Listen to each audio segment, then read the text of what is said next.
Welcome to Clif's Wujo. A dojo is a place in which the martial arts are practiced. A wujo is a place in which the woo-woo arts are practiced. The woo-woo arts are all things officially denied and everything unknown. Good morning. It's September 3rd, 7:43 a.m. My apologies for not having one of these earlier, but we've had a few rough weeks here.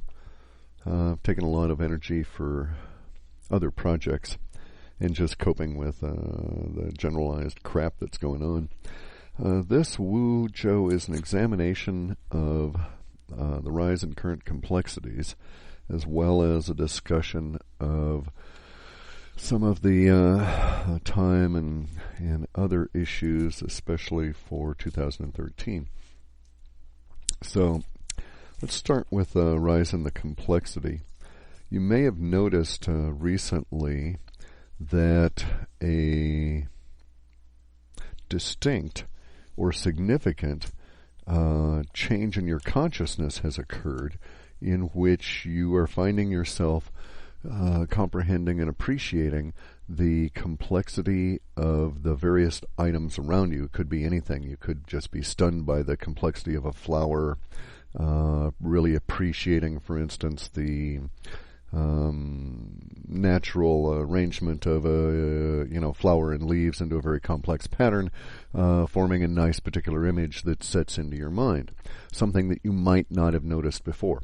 Or you may be driving along and you will notice that you're able to plot the complexity of the various changes in the flow of traffic around you with far less problems or even conscious thought about it. It just seems to flow through your mind, and you are aware of the various ways in which that pattern will evolve in near real time ahead of your vision, so to speak. So an example might be that you would be driving in a very tightly packed commuter tranche, and just know, because your eyes happen to glance and catch in all these details, and your mind formulates the conclusion that a truck 2 lanes over to the right and about 3 or 4 car lengths ahead of you is going to blow a tire. And so you automatically shift over to the higher speed lane and get beyond the event before it occurs. And sure enough, in your rearview mirror, you see that the truck indeed does blow a tire. There's no real great accident or anything, but in general, traffic is disrupted and you would have been caught in it. These kind of things people are picking up on a lot more frequently. Now, many people will experience these and not be self-analytical enough to be aware that they are experiencing them. So they'll experience them, they'll live through them, but they won't think about what has just occurred to them in relation to their overall life and their progression within it.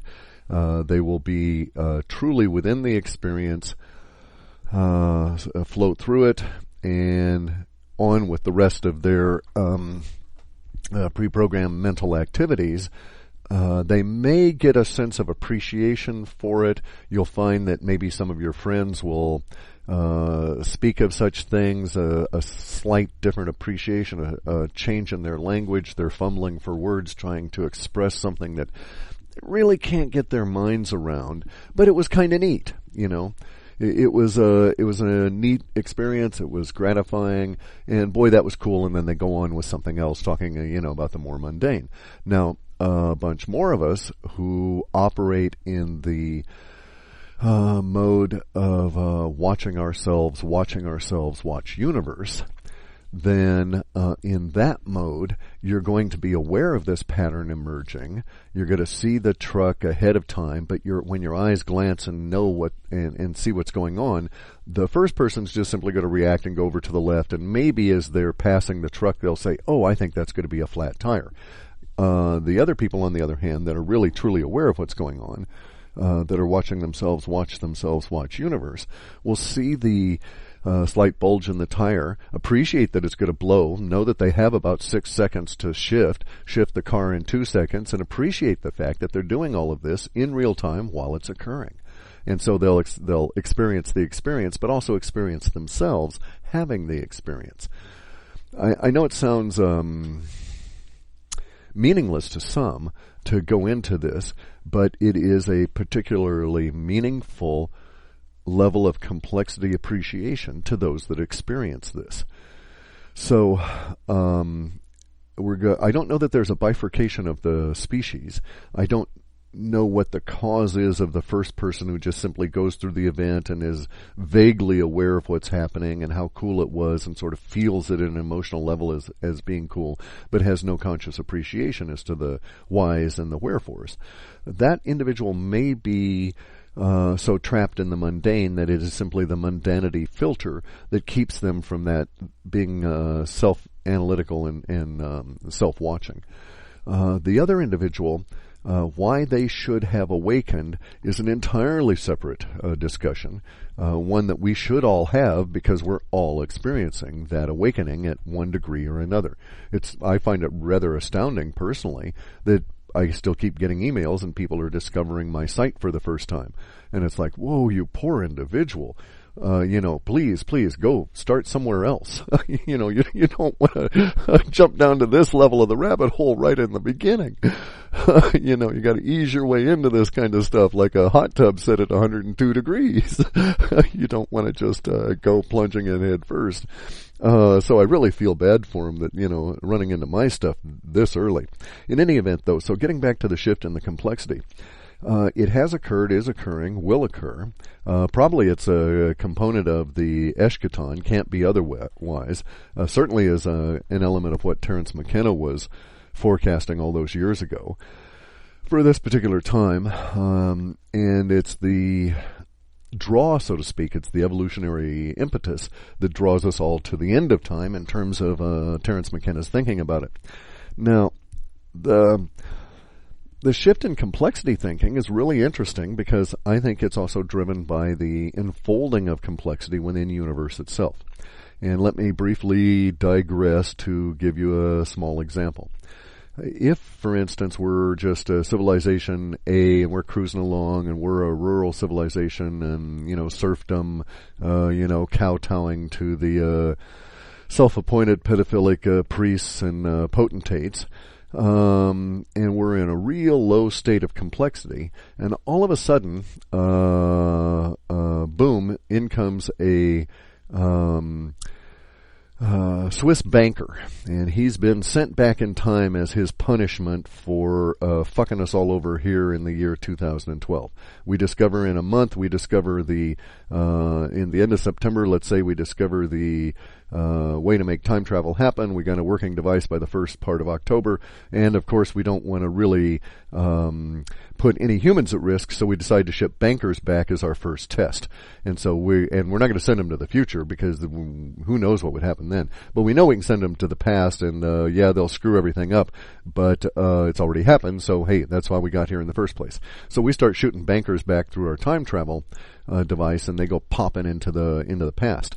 And there you are in, let's say, the 800s in rural England, and there's a giant little bloop noise over your head, and this banker comes, and, he's like 6 or 8 feet up in the air because the building he was shot at is higher in our position, and space is different relative to where Earth was at that time. And so he falls onto the ground and with a great oof, and he's lying there, and you wander on over, and it's like, oi, this is odd.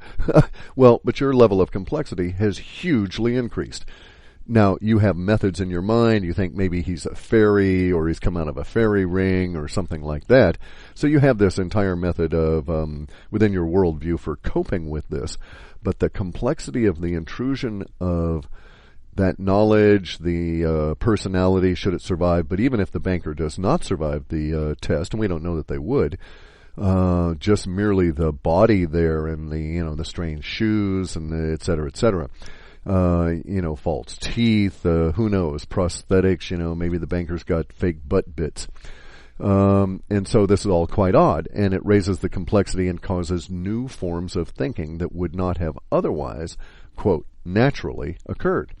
Now, at that point, those levels of thinking, the mere asking of questions when you're burning the body of the banker, why his butt sizzles that way, and what is that funny smell, and why did those two butt cheeks explode? Those questions that you raise cause new pathways to occur in your brain. They have literally, factually, actually altered who you are. Now, at a vibrational level, it doesn't really work that way, but we won't go there. Let's just stay with the common understanding of biology and neurons and all of that kind of thing, right? And so you've got a neural pathway that, consists of get up in the morning, slug down something that approximates a yeast gruel, eat some something that we would not even consider rejects for fruit if you were smart, and you're going out and you toil for a few hours. Now, the whole of your day is spent pondering, not stepping into dung as you're behind the animals while you're plowing, that kind of thing. The range of your thought patterns are relatively limited, and they grow slowly over time because you're just not exposed to that new stuff. You might go 5 years and have no significant change in the nature of your environment at all. Unlike our existence now, where you cannot go 2 seconds without encountering the new. You, in fact, actually have to deliberately isolate and deny yourself access to media, etc., in order to shut down the shock of the new. So, the issue of the complexity, you can see how the complexity of thinking would go up instantly. Now, it wouldn't be meaningful. I grant you that the poor bastard that had to burn the banker's body and watch the butt sizzle and pop and all of that, okay, so he's going to be affected, and maybe he talks to his kids, and maybe the local village discusses burning, this guy and his blistery butt thing for, maybe a generation, maybe 2 generations, and then it sort of dies out. Now, if we send back a lot of bankers, well, that'll cause some real problems. So we've got to be careful about that. However, the level of the impact of the complexity is not self-sustaining under those circumstances where we're shooting bankers back and we're actually intruding complexity into a far less complex past.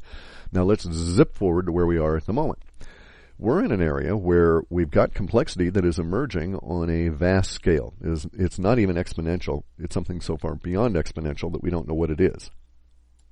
This new this new greater than complexity is an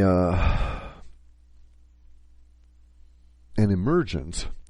In my way of thinking, it's the actual folding or infolding of the vibrations upon themselves, so that complexity doesn't increase simply by an extra few pulses a second. It increases by the sum total of pulses that have occurred to that point. In essence, you're doubling your complexity every time you increase it. And it's going to get quite complex. Anyway, so here's the thing. The complexity is occurring all the time now. It's increasing at a steady rate, if somewhat unpredictable. But the examination of the current level of complexity, and you can look at the abstractions of the political system. You can look at the abstractions of the global financial system that is emerging. We won't call it an economy. It's a global financial system. We can look at the global military system that's evolving. All of these global things that are occurring are at a level that is, while there is some design going on from the globalists, the evil Kabbalists out there, nonetheless, there are organic movements within humanity pushing all of these things as complex systems to evolve on their own. Now, this is occurring because of the total number of people we have on the planet. It's also occurring because of the interconnectedness of all of the people. And there's this old idea in the Hindu world of a thing called Indra's net. And in Indra's net, Indra's this demigod or god figure, and Indra's pretty cool, and Indra's got this net in which it's composed of strings, and at each join there is a pearl. Now, each pearl within Indra's net, get this, I mean, it was described thousands of years ago, each pearl can see every other pearl within Indra's net, no matter how far the physical separation between them. And Indra's net was something that you could, cast metaphorically across whole galaxies, that kind of thing. So obviously it was a discussion or a description of a complex interconnected network that we could say replicates what we have now with the internet. Now, the level of complexity that they were thinking of back then was expressed in the ideas of Indra's net. They couldn't talk about routers, nodes, electric distribution, and so on, and so they cast this thinking back then. But how did that thought intrude on them thousands of years ago? Had there been in existence some form of Indra's net prior to the collapse of civilization, which was carried over in the Hindu myths, or was there an intrusion of somebody who came back in time and had an iPad or something that was still connected in real time to our internet? That would account for it, and you would be able to say, they would say, internet, Indra's net. Anyway, so here we are. We're at a point where our complexity is increasing. I think that Terence McKenna was correct. And I think that the reason that this is important, this idea of a folding of complexity on top of itself and the increase becoming greater than exponential, is that complex systems have some really cool stuff to offer us. One of the things that they have is the ability, since all systems I've ever seen in nature are this way, I'm going to project this on all systems, is that you reach a certain level of complexity in your systems and they lean towards becoming self-correcting or healing. Now, we don't see that in the abstractions of, say, the economic world or our political world, because those are abstractions bounded by artificial constructs that are the effect of egos that we can call laws or rules or policies or whatever. But in the real world, in the real cosmology that we inhabit, the materium, these systems of, leaf structure being bombarded with gamma rays causing a problem or a node or a gnarl, it becomes self-correcting over time as the plant continues on. It doesn't allow that to corrupt the system, these disruptions. So at one level, complex systems tend to become self-healing. They become isolating. They use various different strategies for this. But this is cool because self-healing systems and the shift into complexity, as well as the way of thinking in complexity, allows us a way out. That is to say that are the events that are now sweeping us towards the eschaton, which will occur in December, are going to potentially entrap humanity. But if we can shift enough of humanity into complexity thinking, we have the option of being able to guide ourselves through the complexity wave that's at this point threatening to overwhelm us. Sort of makes sense? If we get enough people that can think and hold in their mind the various different strategies required to do time travel, and imagine what that entails, all of the political and physical point of view kind of issues that you're going to have relative to knowing what's occurring in what era. It gets really complex when you think about it. You can't just send back Joe Sixpack who happens to be in the army, or actually you couldn't even really send back your banker, because the issue of sending back a person in time or forward, you've got to send back somebody who's an accurate observer, but whose mind is also capable of separating what has to be done or can be done effectively in the various time strata.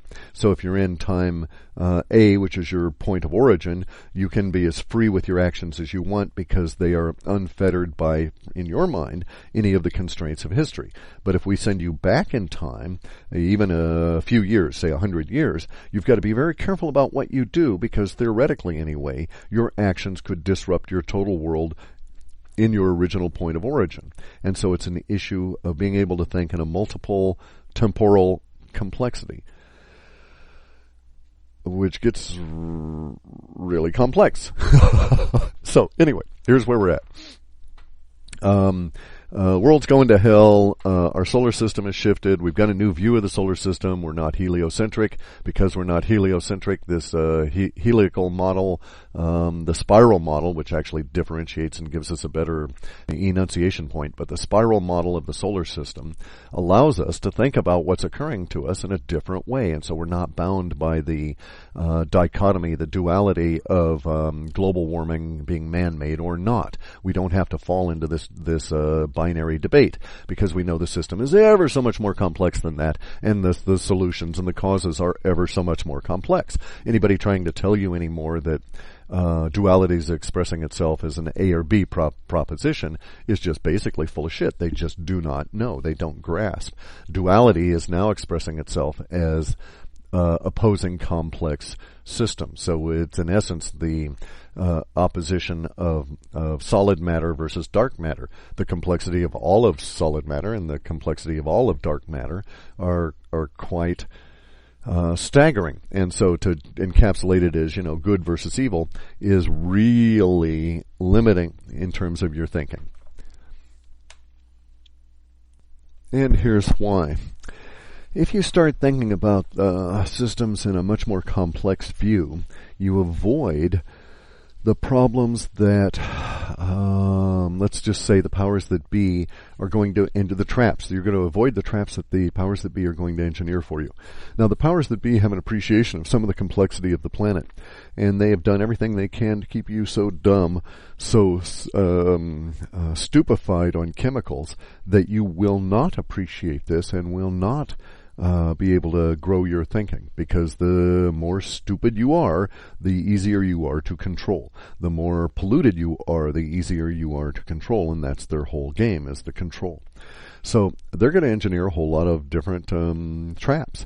And a complex person, complex thinking individual, is going to see these as really actually very stupid, very blatant, and not participate in them.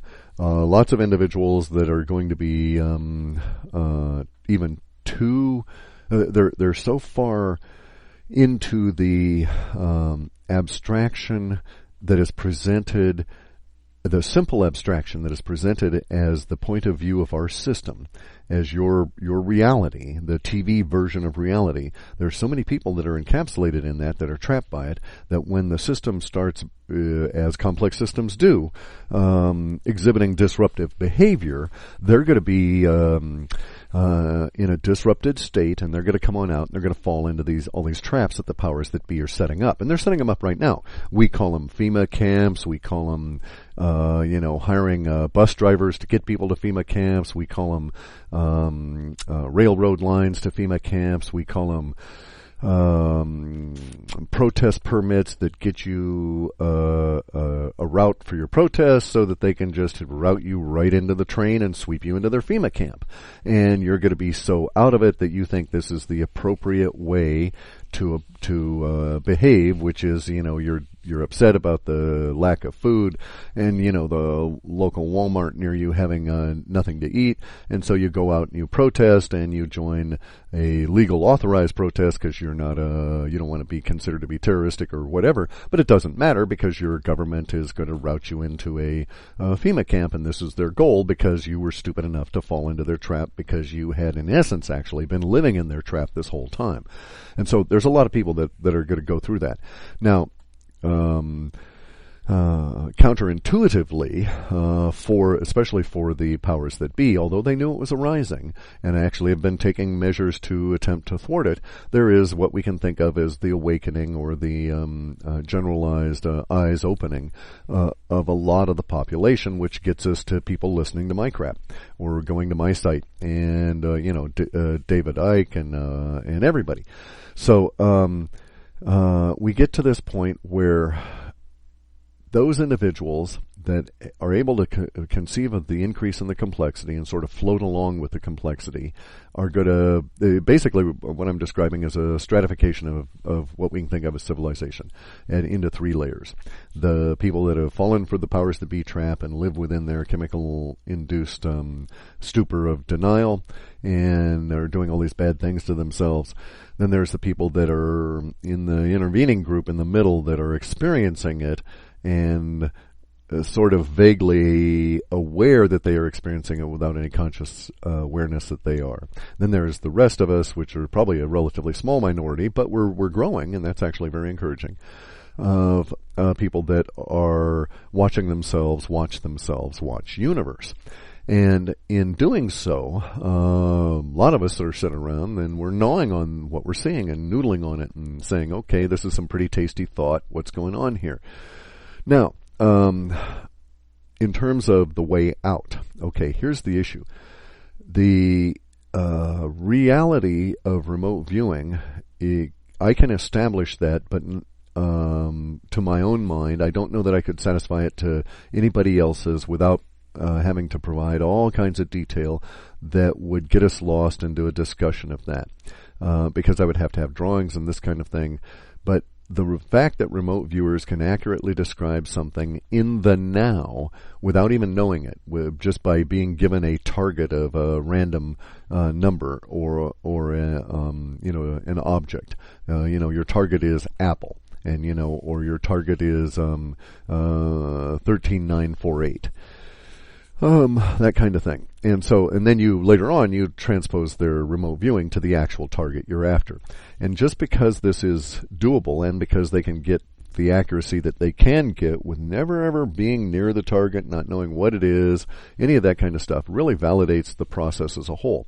Now, what it does not validate is the application of remote viewing to the future. But my work kind of does, because in essence I'm gleaning all of the those thoughts out of the middle band of individuals in our strata, those people whose linguistics are disturbed by the experience of seeing the tire nearly explode and being able to get ahead of the traffic pattern without really understanding what it was that drove them there, and yet they're reaching and grabbing and trying to understand, and so it affects their language hunt.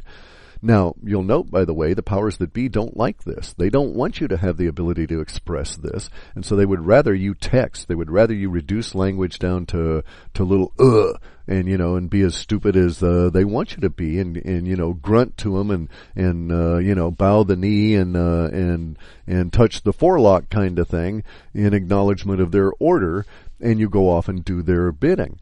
And so they have deliberately, since probably about 1890s, somewhere in the 1890s, there was this intellectual explosion and a long-running debate in the United States about whether or not we needed a central bank and whether we needed a central bank currency, and the curious ties between central bank and Jewry. And it led to a whole big series of discussions that actually brought up the issues of racial hatreds and so on under the title of the Jewish question, that was debated in the 1890s in both the New York Times and one other major New York newspaper. In any event, it went on for years, this discussion of op-ed pieces, basically. However, if you go back and read these very articulate arguments on all sides of the issues, both pro and con against the central bank authority, because for many people the West out here was suffering the lack of capital and was desperate for some kind of an infusion. This was just after the using up, so to speak, and the infusion of all of the gold from the gold rushes and the Alaska gold rush period and that infusion. So there was just this little lag time, and it was also following the economic collapse that was induced by the private banks in the Louisiana period in the 1860s through the 1890s. Now, in any event, the returning back to the subject there.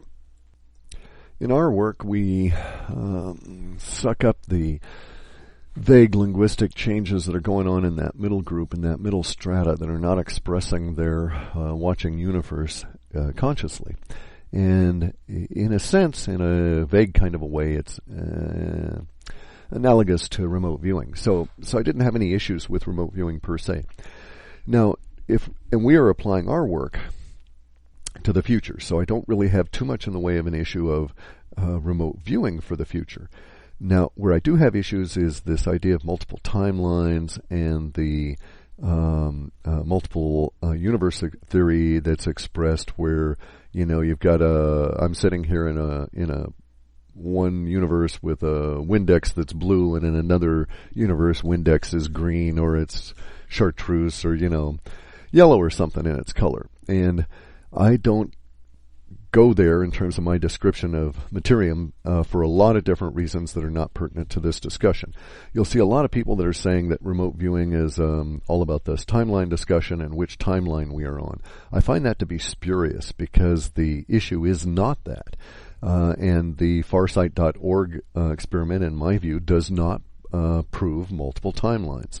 They may have, Courtney may have intended to do that, but there are more explanations that allow the experiment to exist as it does now, that do not involve multiple timelines, and that can be laid out. And in fact, what I think is actually proven is the applicability of remote viewing to the future. And we'll see this by June 1 of next year.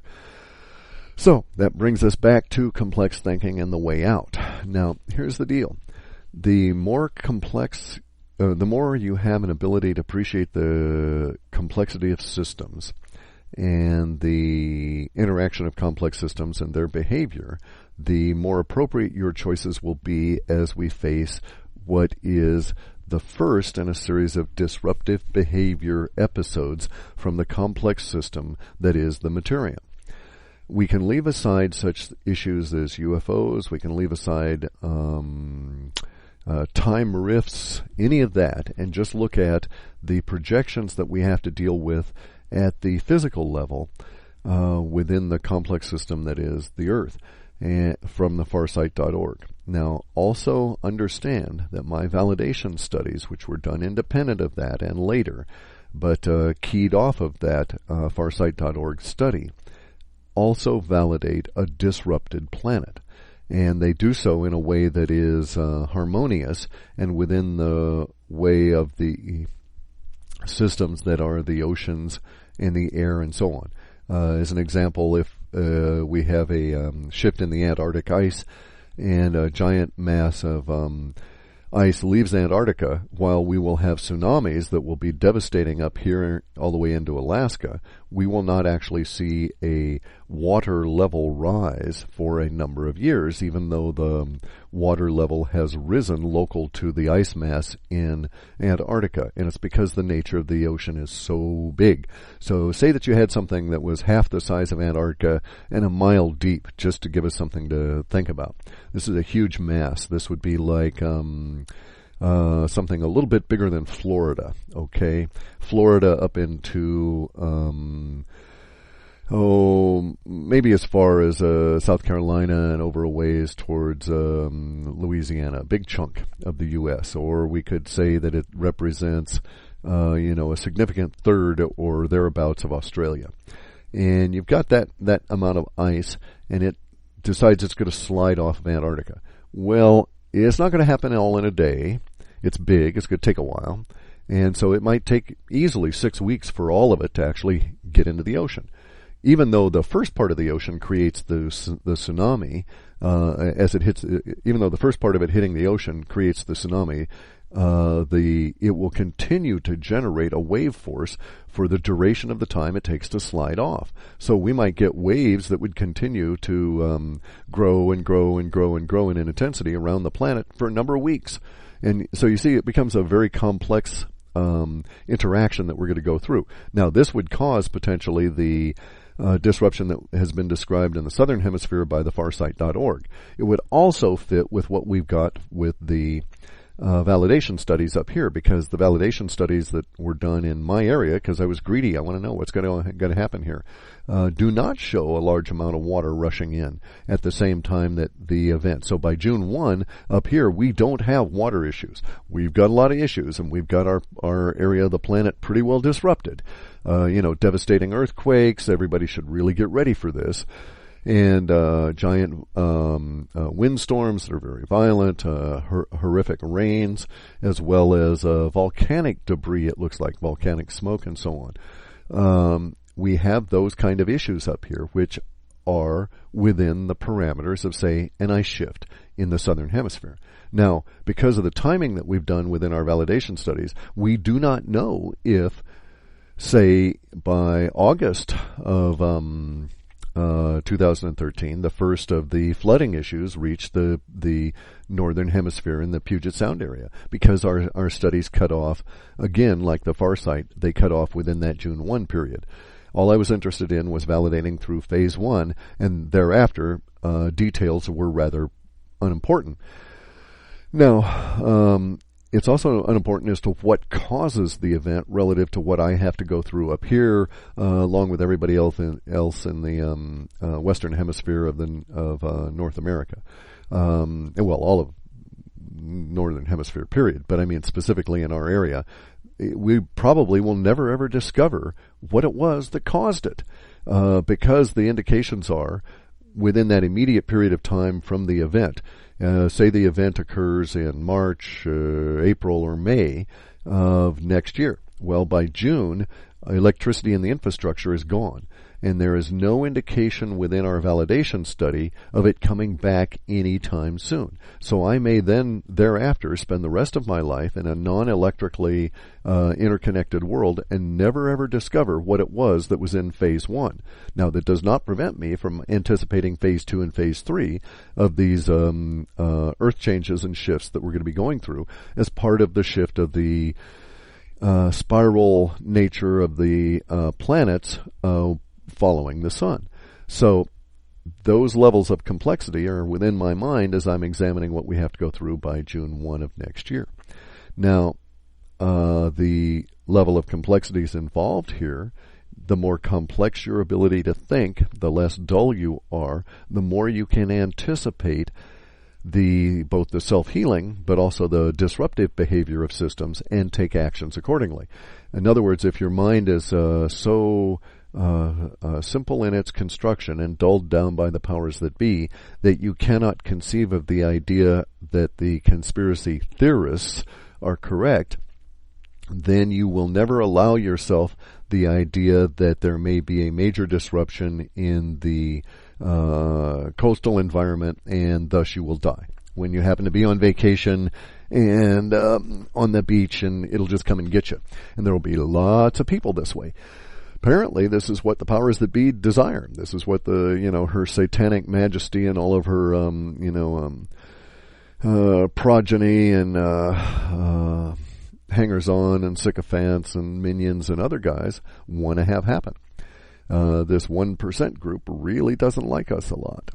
And they're going to do everything they can to keep us stupid while this stuff occurs. Now, universe has other ideas. It's working its butt off, shaking people up, slapping them upside the head, saying, hey guys, we're in a complex systems, TV land is not real.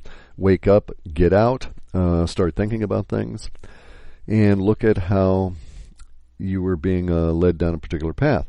Now, there are other ways that are offered, other way outs that are offered by complex system thinking. And so let's examine some of the immediate future that we've got ahead of us here in the United States, and likely within the Northern Hemisphere, excepting Russia probably, although Russia's could also be impacted.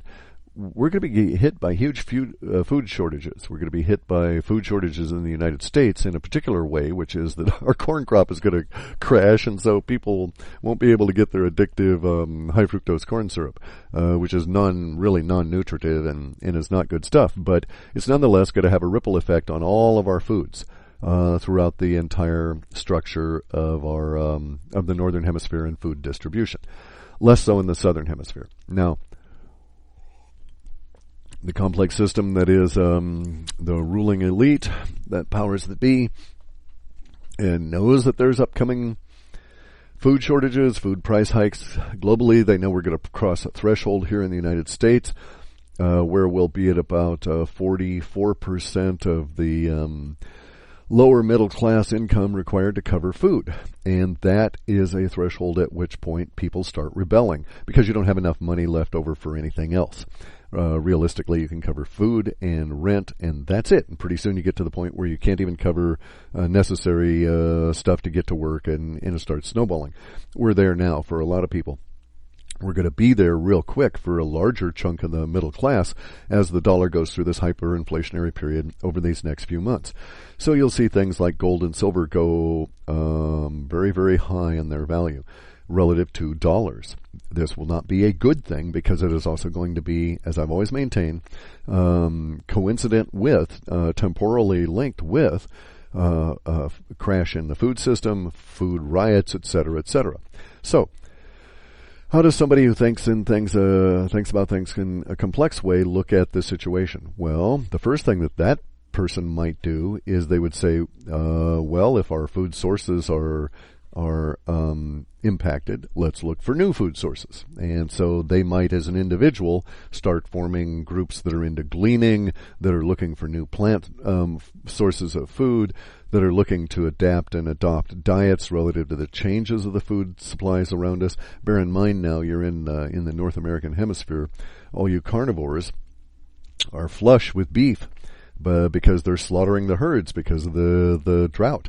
They'll keep doing this as long as the drought continues. My data shows the drought's not going to break in any meaningful, the heat won't break in any meaningful fashion until probably past Thanksgiving.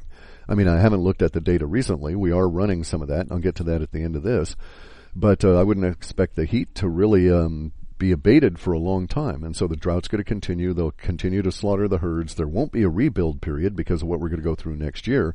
And so in the complexity of the emerging systems, emerging world, the systems we have for food support are going through a major disruptive behavior shift. Those systems can be self-healing.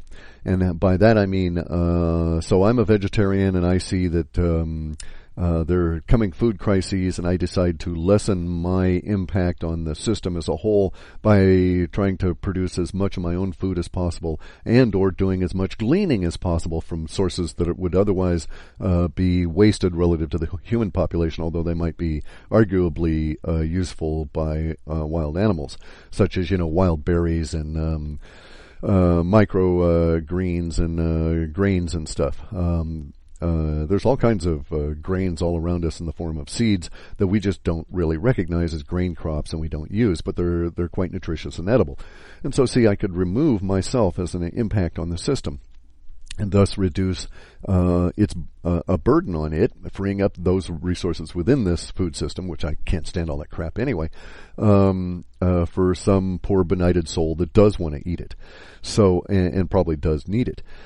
And so, as a complex systems thinker, I go ahead and I do that. Then further, I start instructing others on, if you want to know, I'm not, I'm trying to push agenda or anything. I'm just simply saying that if you want to know, here's how you go and, find microgreens. And here's how you can live off of various different kinds of grasses. And here's how to avoid, for instance, the ingestion of parasites when you're dealing with gleaned material. All these different things that you need to think about it while you're doing all of this. And you start teaching this out, and so those people that are also in the conscious mind, self-aware, watching themselves watch universe, they pick up on this and they start teaching themselves these other techniques as well. Now this starts shifting the burden away from the systems. It basically is within the metaphor of opting out or off the grid. For those individuals that do it, it also does shift some of the resource pull or demand on the system. I don't know how noticeable, but in the end, though, for the self-healing components of the complex system that is reality, those individuals that adopt this attitude going through the food crises of 2012 will be very prepared for the non-existence of the just-in-time food systems in 2013. Because bear in mind what the farsight.org study implies, that there's going to be an event that will be so serious that there will not be electricity. If there's no electricity, there's no trucks on the road, there's no food in any stores. Likely there won't be many of the buildings that house the food warehousing, the Walmarts, etc., simply due to earthquakes and the destruction that we've got going on. And so under these circumstances, those individuals that are able to educate themselves now to do such things as gleaning, alter their diet, remove or reduce their level of internal pollutants, free up their minds, and then going out and start just being an available resource. You don't have to shove it down people's throats. If universe doesn't want them to wake up, it's probably a reason. Probably is a reason they want them to die over this next period of time, because I don't see any other way out for the majority of the individuals that are so polluted that they're trapped into the simple duality that the Republican versus Democrat, that kind of thing, Crips versus Bloods, that the powers that be want you to keep thinking in. So now the system is self-healing because on one level, an individual opting out doesn't have much of an impact, but an individual opting out in a self-conscious way in which they promulgate that idea does have an impact, and we get to ultimately to the idea of adopting entirely new points of view, and so thus the ideas spread and alter the systems itself. If you get enough people opting out of the system collapses to alter itself to meet their needs rather than try and force them to meet its needs. And, the system wants to survive, just like government with their weird-ass continuity of government. It's like, okay, why do we want to have government continue if the population is dead? Who are they going to govern themselves? I heard this great, this is in same vein, I heard this great Hindu speaker once, and he said, he has this little saying, and he said, there's only one, let me see if I can get this right. There's only one religion. He says there's only one God, consciousness. There's only one religion, humanity, and there's only one prayer, which is breath. And when he was questioned about, well, what do you mean there's only one religion, humanity? And he said, well, think about it. He said, it doesn't matter the flavor, the words you apply to the whole idea of religion and all of that. He says, humanity is the religion because God's going to do what? Come on down and preach to turtles? Going to insist that turtles follow a moral code? So, and basically, his viewpoint is theistically bound, but nonetheless rather valid. And so, anyway, we get back to this idea that in the event we've got, after the event, we've got the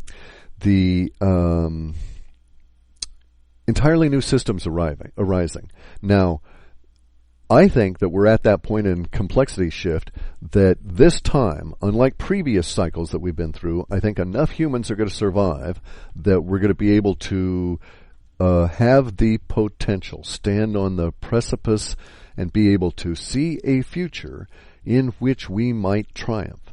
That is to say that humanity those that survive, there may be enough of us that are awake that we are suddenly in the majority. There may be enough of us that are awake and prepared to deal with things that we may be able to sit down and discuss as intelligent co-inhabitants of Materium, issues of mutual concern with non-terrestrial humans that may also be here, and non-human extraterrestrials that may also be here, and get things straight in a more cohesive and clear fashion without living in the denial of the artificial duality of, black and white, Crips and Bloods, Republicans and Democrats, etc., etc. Now, here's some interesting things for you. We're gonna wind this up. We've been going way too long. I've wasted way too much of your time with this stuff. But there's some interesting insights that come out of this thinking about complexity. So let's say that Clif's right here, okay? Let's say that he thinks that complexity is rising and that universe wants a large number of awake and aware people to survive the upcoming events that will occur over these next 8 months, phase 1. Okay, what would be a sign of that? If universe actually wanted that to occur, then it must be doing things now to have it occur in the future. And so we should be able to go on out and see the signs and portents the way that the shaman would do, right? And so here's the thing. I'm seeing them all around. And I'm going to give you guys an example that will just blow you away. Imagine the world that will exist after the event. There won't be manufacturing. There won't be a whole lot of creating of or delivery of goods. What will there be? Well, there'll be some number of people in desperate need of all resources, food, everything. There will also be, according to universe, some large number of awake and aware people that are going to survive this thing, and they're doing so now by sharpening their minds and tooling up, so to speak, their complex system thinking and their brain matter. How do I know this? Because they're exhibiting these changes in their thinking now in concrete ways that are applicable to the future that we'll be finding ourselves in next June if the remote viewing thing is applicable to the future and it's correct. We always need to have that if because we don't know for sure until it occurs. But one of the things I postulated was that if large numbers of, if the universe wants large numbers of awake and aware humans to exist after the event, it will start changing them now to get them ready. It will have them thinking about things in different ways, doing things in different ways. So you're going to see, I think CrossFit actually, bizarrely, is an outgrowth of the thinking that universe is promulgating to get us ready for what we've got to go through. This ability to get yourself so fit, so extremely fit.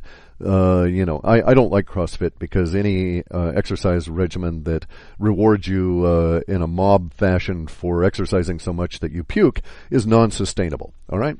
I mean, I've been doing martial arts for 30 years and I'm an old guy.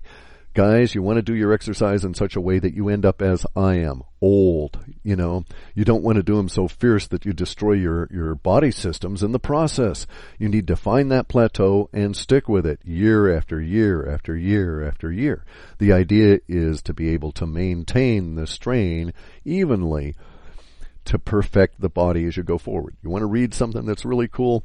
Read Bruce Lee's How to Express the Human Body. His thoughts on that. Anyway, so let's get back to our clue. Here's our clue from universe, and you can go and look at it. In the world in which we will inhabit next year, there's going to be tons of trash. There's going to be so much debris everywhere from our current society that forms the resource base for those that come after. Because bear in mind, they don't have just-in-time shopping or anything. So they're going to have to build up everything from trash. So here's what I want you to do. If you want to see the future in nascent future now, watch it evolve now, you can see it happening on YouTube. And I'll give you a hint. There's a whole new category, or there's a whole category of YouTubes, not new, but there's a whole category of people out there in YouTube that are doing things with trash, that are becoming experts at converting trash into extremely useful devices. So go and look up on YouTube alcohol stoves, or pedal stoves, P-E-T-A-L stoves, or biogas stoves, and you'll see people turning trash into the most marvelous devices. Now, they think they're doing it for, camping purposes. Some of these guys don't go camping. They're just driven to convert trash into highly useful devices. The stoves are just the tip of the iceberg. You wouldn't believe what people are converting old cans and pop bottles and all this stuff into. And why? Maybe universe is going to say, I'm going to present you with a world filled with such. You better learn to use it. So another place you can go to is zenstoves.net, and you'll see that there's a burgeoning, or not burgeoning, but certainly a growing and now firmly established move within the human population globally to learn to do things highly efficiently with fewer and fewer materials. This impetus is part of the complexity folding itself on universe. We'll soon get to the point where, as they say, we have existed so long doing so much with so little, we will be qualified to do everything and anything with nothing. And really, I mean, it's humorous. It's you see it on signatures out there, but the statement is pretty correct. As we move forward in terms of our ability to understand and deal with complex systems, we will do just that. We'll raise our level of efficiency of thinking such that it will manifest itself in the efficiency of our ability to use items intrinsically at levels that we cannot even consider now. So in other words, it's like burning that alcohol molecule 6 different times before you let it go. And that's where we're headed. This is all, again, an emergence of the complexity of thinking. Now, the next a couple of things here real quick. We're doing a run. We don't have a target yet because I've got to integrate all kinds of new algorithms. I'd only done them at a test level. The test worked out on this May 21st report that we released, so we will do another one. These algorithms will take me a long time to get into the system. We're targeting for sometime about mid-November. Igor's got the Citrix array and the cleaned out and scrubbed up and the servers set up again. we're paying for our bandwidth now, thanks to the generous donations that people have set in. So we've got the run set up. We're going to be trying to beat the November deadline. I'd love to be able to bring it in in the middle of October. I just don't know that I can do that, though. There's just a ton of work, and we've got all kinds of stuff going on here relative to the health of the individuals that I care for. I'm healthy myself. I don't worry about that. Actually, I've gotten into kettlebells recently, and those are really cool. But again, complexity of thinking. The kettlebells and dynamic exercise approach is just so much more effective than what we used to have in the past. We're going to have a food revolution, I bet. You don't want to participate, guys. You don't want to get into the riots. You don't wish to fall into that part of the duality expression the powers that be are setting up. It's a trap. So opt out. Get off the grid in a serious way and don't riot. Don't participate. You won't be able to stop many people from doing so. They will do so to their doom. But if you can get yourself out, then you can stand out as an example to others that you may be able to pull some others out of the system as well. Anyway, go look up alcohol stoves. We've got another run coming. Sorry about taking up nearly an hour of your time. Next one up is going to be about the emergence of Aiki, which is not the flow of Aiki, or not the flow of Ki. Aiki itself is it's a rise in complexity. It's like the key is folding in on itself and a new creature is emerging, a new technique or something. Anyway, good luck. We've got the first of the big economic scandals and crises emerging now this next week past the Memorial holiday here in the U.S., and so for the first 2 weeks in September, we're going to have ourselves a pretty good upset brouhaha in the financial world. If you care about that kind of stuff, I don't. Time to get out of it all, and money has lost its meaning in the greater complexity of things. It's a tool that is going to fade away. Bye. Have another one in a bit.